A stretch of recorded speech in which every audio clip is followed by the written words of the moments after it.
एक दिन सूर्य से मैंने बस जरा सा यूं कहा, आपके साम्राज्य में ये अंधेरा क्यों कर रहा? तमतमा कर बोला, मैं अकेला क्या करूं?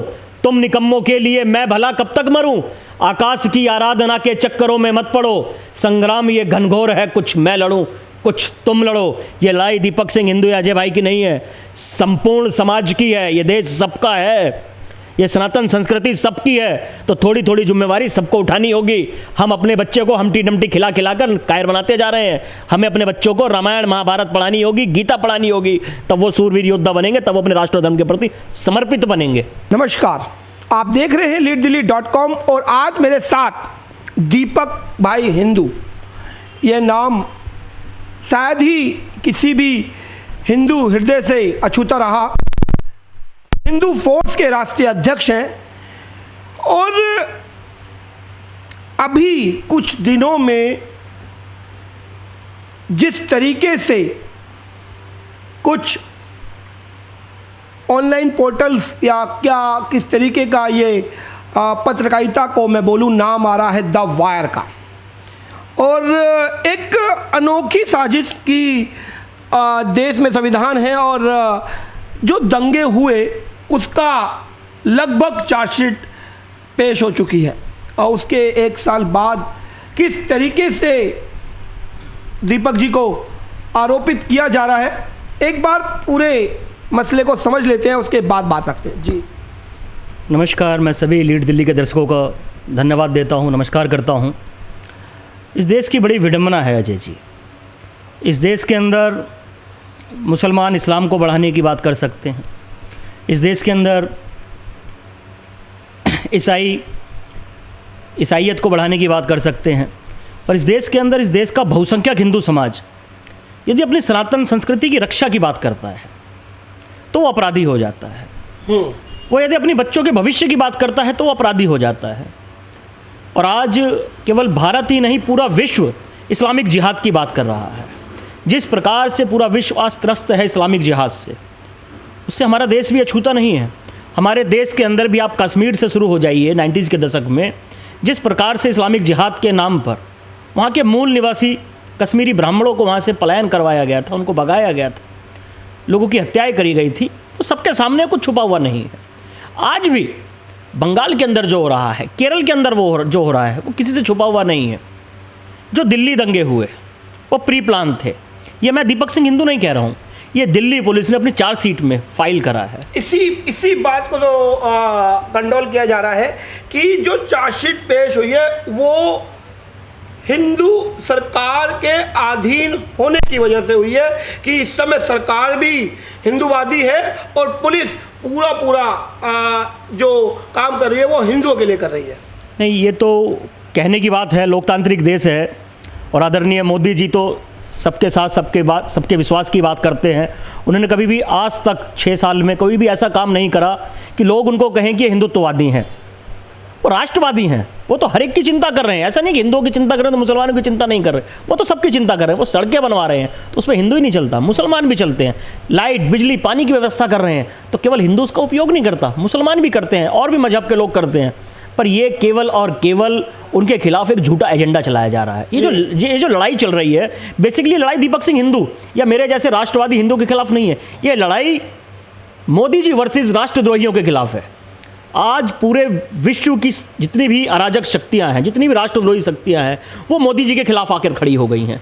अभी आप देख रहे हो पिछले 2 महीने से, मैं तो कहूँ 100 दिन लगभग पूरे हो गए इस सब बात को, कि पूरी दिल्ली को घेर कर बैठा गया किसान आंदोलन के नाम पर। कहा जा रहा है कि किसानों के नाम पर वहाँ पर देशद्रोही नारे लगाए जा रहे हैं। 26 जनवरी के दिन जिस प्रकार से देश की राजधानी दिल्ली के अंदर हुआ, पूरे विश्व ने देखा। और आज हम बात कर रहे हैं कि हिंदुत्ववादी सरकार है तो वो मुसलमानों के साथ ऐसा कर रही है। दिल्ली पुलिस ने जानबूझ कर ऐसी चार्जशीट फाइल कर दी कि भाई चार्जशीट दिल्ली पुलिस जो भी फाइल करेगी वो साक्ष्य तो होंगे, सबूत तो होंगे। बिल्कुल यही बात मैं रखना चाहता हूँ। बात आ गई सामने कि चार्जशीट जो पेश की जाती है वो साक्ष्यों के आधार पर की जाती है, और यदि उसमें कोई संदिग्ध है या कुछ संशय है तो कोर्ट में उसको क्लेम कीजिए। बिल्कुल, यदि उनको लगता है कि दीपक सिंह हिंदू उस दंगों का मास्टरमाइंड है तो आप वो साक्ष्य रखिए, मैं तैयार हूँ। मैं इस देश की न्यायपालिका पर पूरा विश्वास रखता हूँ और मैं ही नहीं, इस देश का प्रत्येक नागरिक इस देश की न्यायपालिका पर विश्वास रखता है। पर मैं फिर कहूँगा, बात वहाँ आज आकर अटक जाती है। अपराधी वो लोग नहीं है इस देश के अंदर जो ये कहते हैं कि भारत तेरे टुकड़े होंगे इंशाल्लाह इंशाल्लाह। अपराधी वो लोग नहीं है जो कहते हैं भारत तेरी कब्र खुदेगी आज़ादी तक। अपराधी वो लोग हैं जो वंदे मातरम कहते हैं, जय श्री राम कहते हैं। अपराधी वो लोग हैं इस देश के अंदर जो भगवा गले में डाल के घूमते हैं क्योंकि भगवा का वो सम्मान करते हैं। अपराधी वो लोग नहीं है जो फक इंडिया बोलते हैं, फक भगवा बोलते हैं। मेरा खुद जब ये 2000 अभी पिछले बार जब दंगों से पहले की बात है ये 2000। लेकिन मैं एक बात रोकूं कि अभी आपने कहा कि जय श्री राम या वंदे मातरम वो है, लेकिन आपकी जो वीडियो दिखाई जा रही हैं उसमें आप लगातार गालियां दे रहे हैं और लगातार बहुत सारी बातें आपने रखी। आप खुद जानते होंगे, मैं उस क्लिप को यदि चलाता हूं तो कुछ ना कुछ शब्द ऐसे आ रहे हैं जिसको कहा जा रहा है कि भाई दीपक भाई ने तो नाश कर दिया। देखिए, गालियां तो मैं देता नहीं, पर हो सकता है कुछ, क्योंकि मैं मनुष्य हूँ, पीड़ा मुझको भी होती है जब कोई मेरे देश के बारे में गलत बोलता है, इस देश की सनातन संस्कृति के बारे में गलत बोलता है, कोई हमारे देश के संविधान के बारे में गलत बोलता है, कोई हमारे देश के प्रधानमंत्री के बारे में गलत बोलता है। तो मैं भी इंसान हूँ, मेरी भी अभिव्यक्ति की आज़ादी है। क्या इस देश के अंदर केवल राष्ट्रवादियों को अभिव्यक्ति, राष्ट्र विरोधियों को अभिव्यक्ति की आज़ादी है? हम जैसे लोग क्या अपने राष्ट्रवाद की बात नहीं कर सकते? यदि हम राष्ट्रवाद की बात करते हैं तो हमको एक एजेंडा पूरे इंटरनेशनल लेवल पर चला दिया जाता है, द वायर, द कारवां। वो जो लोग कह रहे हैं कि जो दंगे थे ये एक हिंदू आतंकवाद है, ये एजेंडा चलाया जा रहा है। वो जो लोग क्रिमिनल हैं उनको पीड़ित बताने का प्रयास कर रहे हैं। और बल्कि ये सारी चीजें ताहिर हुसैन के घर पर भाई साहब हथियार मिले हैं, पत्थर मिले हैं, तेजाब मिले हैं। दीपक सिंह हिंदू के घर नहीं मिले हैं, कपिल मिश्रा जी के घर नहीं मिले हैं। तो जिसके घर हथियार मिले हैं, जिसके घर साक्ष्य मिले हैं, अपराधी कौन, आगजनी कौन कर रहा था, वीडियो फुटेज किसकी है?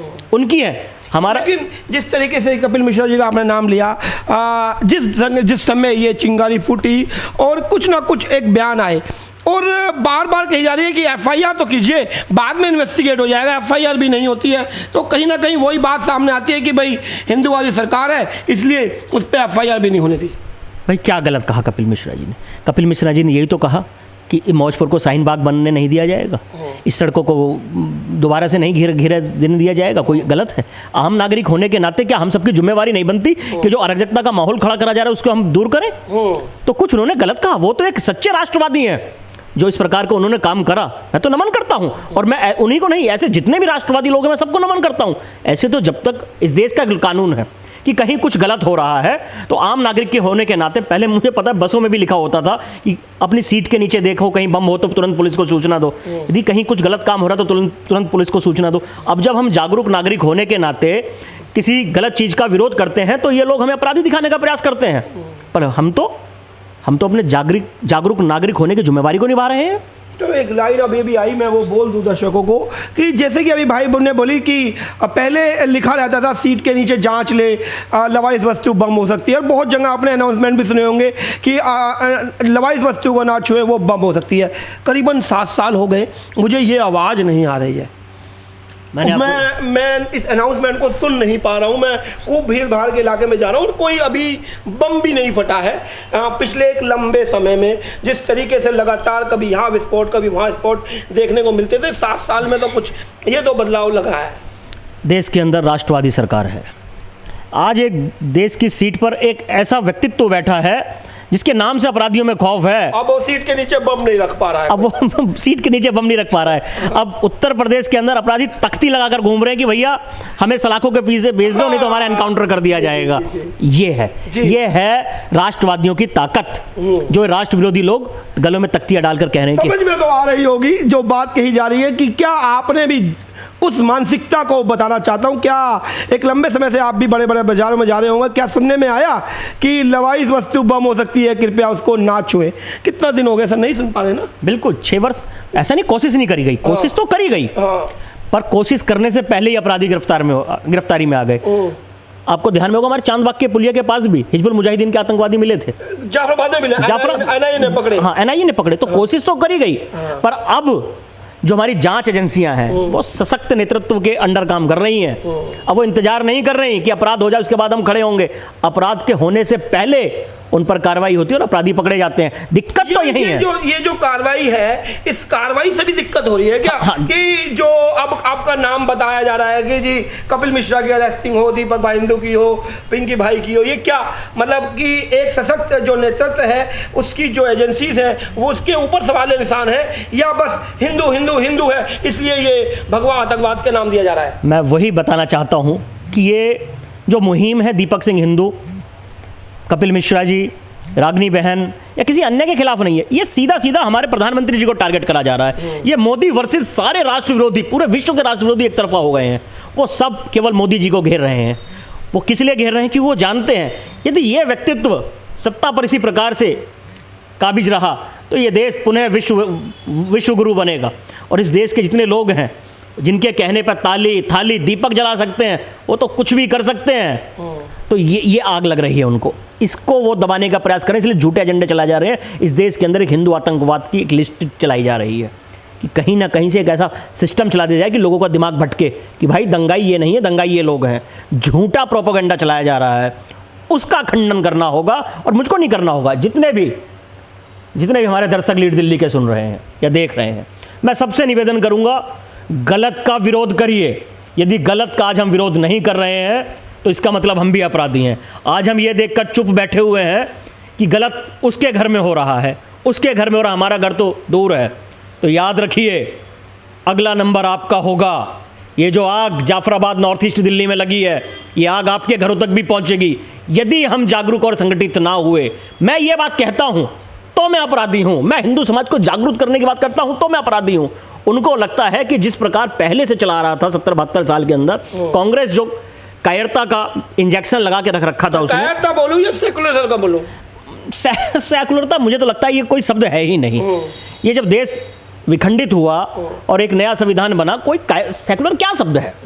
मतलब हिंदू जो सेकुलर मानसिकता रहती है वो कायर, मतलब उस कायर को उसको जोड़ा जाए, ये भी एक अलग बात है। मैं बताता रहा हूँ, सेकुलरता का इस देश के अंदर मतलब ये रह गया कि हिंदू पिटे तो सेकुलर और मारे तो कम्युनल। ये इस देश का सिस्टम बन चुका है। यदि हम मंदिरों की बात करते हैं तो हम कम्युनल हो जाते हैं, यदि हम मस्जिद की बात करते हैं तो हम सेकुलर हैं। हम बात करते हैं कि भाई तबरेज मर गया तो गलत हो गया तो हम सेकुलर हैं, पर हम ये बात करते हैं कि रिंकू शर्मा मर गया तो वो हम कम्युनल हैं। यदि हिंदू की बात करें तो कम्युनल है और हम मुसलमानों की बात करें तो सेकुलर है। इस देश के अंदर बड़ी विडंबना है, यदि हम अल्पसंख्यकों की बात करते हैं तो केवल मुसलमान है। क्या सिख अल्पसंख्यक नहीं है? क्या बौद्ध, जैन, बौद्ध, यहूदी, पारसी, क्या ये अल्पसंख्यक नहीं है? पर यदि अल्पसंख्यक की बात होती है तो केवल और केवल इस देश के अंदर मुसलमानों की ही बात होती है। आज यदि हम उठाकर देखें तो 8 राज्यों में हिंदू अल्पसंख्यक हो गया है, पर कोई मुहिम, कोई एजेंडा ऐसा नहीं चलाया जा रहा कि हिंदू जिन राज्यों में अल्पसंख्यक है उनको वो सुविधा वहां पर मिले। 8 राज्यों में बता रहा हूं भाई साहब। पूर्वोत्तर के तो कई राज्यों में हम लोग 1-2% में रह गए हैं, पर कोई बोलने को तैयार नहीं। यहां तो लगता है भांग खाकर सो रहे हैं, कुछ पता ही नहीं। एक कान से सुना, एक कान से निकाल दिया।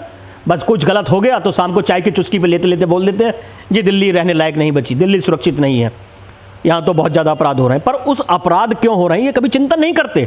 अपराध इसलिए ही बढ़ रहे हैं कि हम गलत लोगों का विरोध नहीं कर रहे, हम उस मानसिकता का विरोध नहीं कर रहे जो इस देश और इस देश की संस्कृति को तबाह करना चाहती है।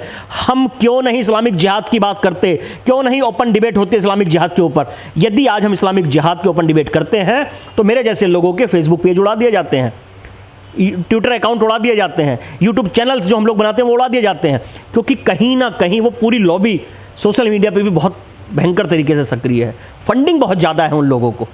और हमारा समाज कैसा है? हमारा समाज तो केवल और केवल अपना घर, अपना परिवार, अपने बच्चों तक सीमित है।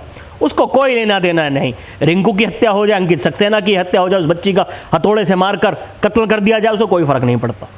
वो तो बस केवल विधवा विलाप। और एक जो परंपरा इस देश के अंदर चल गई है, मैं बहुत निवेदन करता हूँ आप लोगों से कि जो लोग काम कर रहे हैं उनका जीते जी साथ दो, उनका मरने का इंतज़ार मत करो।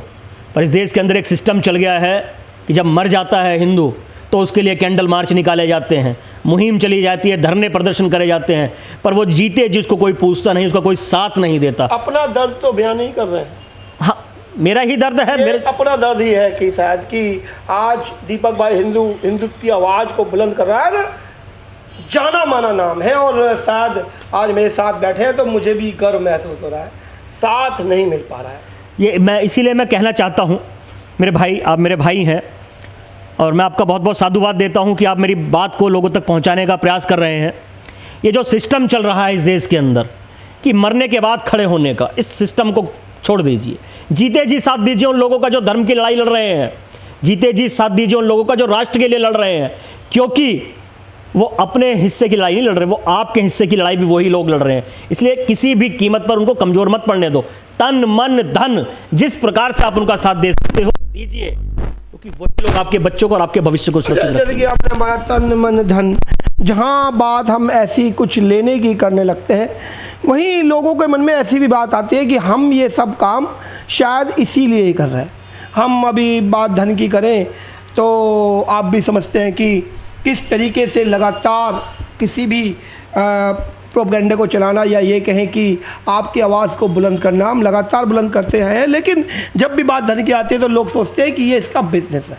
तो हमारी जो राष्ट्रवादी विचारधारा है ये भी कलंकित होती है, और कहीं ना कहीं उस पर भी एक कलंक या उंगली उठाई जाती है कि भाई ये तो प्रोफेशनल है और केवल डायलॉग्स हैं जो हम बोल रहे हैं वो एक डायलॉग मान लिए जाते हैं, और प्री डिफाइंड डायलॉग या प्री स्क्रिप्टेड डायलॉग हैं, और ये केवल धन जुटाने का एक साधन मात्र है। शायद ऐसा भी बार बार सुनने में आता भी है और देखने में भी आता है। देखिए अजय जी, अब विडम्बना ही कहेंगे, जिन राष्ट्र विरोधियों से आज हमारी लड़ाई है, खरबों रुपए की फंडिंग है उन लोगों को। द वायर जिसका आप नाम ले रहे हो, खरबों रुपए की फंडिंग है उसे।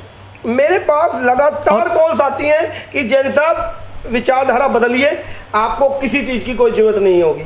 अब देखिए क्या है, और हम वहाँ मना करते हैं। और चलिए, बात मैं इसलिए नहीं बोलूँगा, मैं चाहूँगा भी नहीं, क्योंकि अपने को ऊपर वाले ने सक्षम किया तो हमें ये बात कहने में बड़ा शर्मिंदगी लगती है। मैं वही कहना चाहता हूँ, लीड दिल्ली एक राष्ट्रवादी चैनल है, तो इसीलिए मुझे लीड दिल्ली है, साइबर सिपाही है, सुदर्शन चैनल है, एक राष्ट्रवादी चैनल है, और ये राष्ट्रवादी होने के बावजूद आज आर्थिक तंगियों में जूझ रहे हैं। बिल्कुल सारे ही ये प्रत्येक आदमी जानता है कि घर को चलाने के लिए भी कुछ पैसों की आवश्यकता पड़ती है, और जो और हम लोग काम करें कोई पार्ट टाइम जॉब नहीं है, ये घर फूंक तमाशा देखने का खेल है।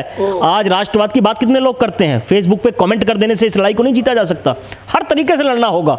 आज जो हमारे भाई अजय जैन जी सारी लड़ाई को लड़ रहे हैं, कैसे काम चलेगा? बच्चे हैं, स्टाफ है, ऑफिस का खर्चा है, मेंटेन है, कौन करेगा? सपोर्ट करिए इस चैनल को, लीड दिल्ली को। क्या होता है 10, 20, 50, 100, 500 रुपए कुत्ते बिल्लियों के ऊपर खर्च कर देते हो, गुटखा बीड़ी तमाकू खा के थूक देते हो, पर उन लोगों का सपोर्ट नहीं करते जो तुम्हारी रक्षा का काम कर रहे हैं, जो तुम्हारी आवाज़ को आगे बढ़ा रहे हैं। और मैं तो कहता हूं, यदि आपको लग रहा है कि वो लोग उस पैसे का गलत उपयोग कर रहे हैं, तो कभी उन लोगों से कंपेयर कर लो। वो कभी नहीं पूछते कि जो उन्होंने वो नियमित, भाई साहब, नियमित डोनेशन है। आप किसी भी मस्जिद में जाकर, जकात फाउंडेशन स्पेशली बना हुआ है, जकात बनी हुई है, नियमित डोनेशन है, और वो कहते हैं कि नेकी के काम के लिए वो डोनेशन है। नेकी क्या कि इन काफिरों को खत्म करो, ये भी एक नेकी है। तो वहां तो मैक्सिमम लोग अपने मजहब को बढ़ाने के लिए सपोर्ट कर रहे हैं, और हमारे यहाँ किंतु परंतु करते हैं। कितना सहयोग कर रहे हो तुम लोगों का? हाँ, सहयोग करो, ये मत देखो कि कौन क्या कर रहा है, कुछ ना कुछ तो कर ही रहा है भाई साहब। ये जो चिंगारी धीरे धीरे लग के ही भयंकर विकराल रूप लेगी। आज जो समाज जागरण हो रहा है वो ऐसे ही लोगों के कारण हो रहा है। कितने लोग मर गए, खप गए, उन्होंने कभी अपने परिवारों की चिंता नहीं करी, पर वो लोग चिंता नहीं कर रहे, इसलिए आप लोगों की जिम्मेवारी बन जाती है कि आप उनकी चिंता करें, आप उनके सारे विषय में सोचें।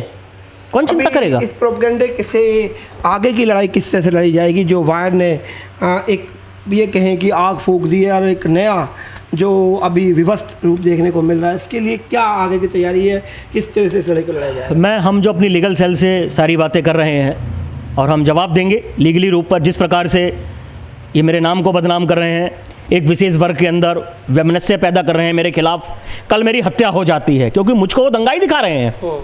वो कह रहे हैं दीपक सिंह हिंदू मास्टरमाइंड है। एक वर्ग में मेरे खिलाफ जहर घोला जा रहा है, मेरे चेहरे को जूम कर करके दिखाया जा रहा है, मेरे चेहरे पर सीरीज बना के दिखाई जा रही है। कल मेरी हत्या होती तो इसका जिम्मेवार कौन होगा? आप किसको जिम्मेदारी ठहराएंगे?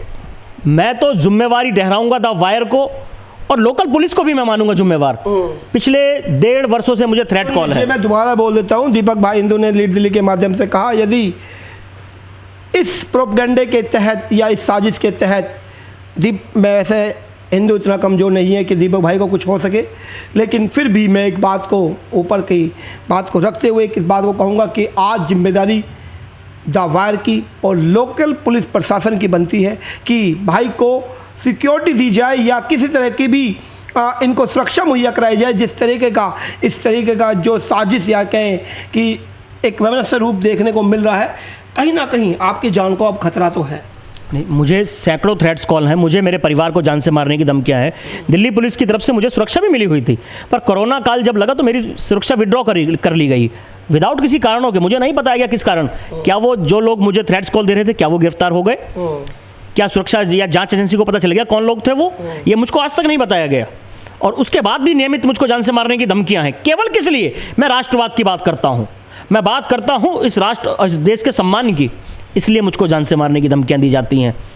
कौन खड़ा होगा यदि इस प्रकार वो लोग मरते रहेंगे जो राष्ट्र और धर्म की बात करते हैं? मुझे भी कॉल आती है और पाकिस्तान के नंबर से कॉल आती है और व्हाट्सएप से कॉल आती है। मुझे तो हंसी आती है कि ये लोग करना क्या चाहते हैं कि फ़ोन पे ही गोली आ जाएगी। भाई हमें भी देखना चाहते हैं कि वो कौन सी गोली बनी जो एक राष्ट्रवादी का सीना चीरकर बाहर निकले। लग रहा है कि इनकी औकात है इतना कि हमारी हत्या भी कर सके। देखिए अजय जी, आप बहुत बहादुर हैं। भगवान श्री राम सदा आप पर अपनी कृपा बनाए रखे। कोई भी हिंदू और कोई भी राष्ट्रवादी डरता नहीं अपनी मृत्यु से, क्योंकि हम लोग पुनर्जन्म पे विश्वास रखते हैं। ये शरीर तो हमारे लिए केवल एक मैला कपड़ा है, पुनः बदलकर फिर आएंगे।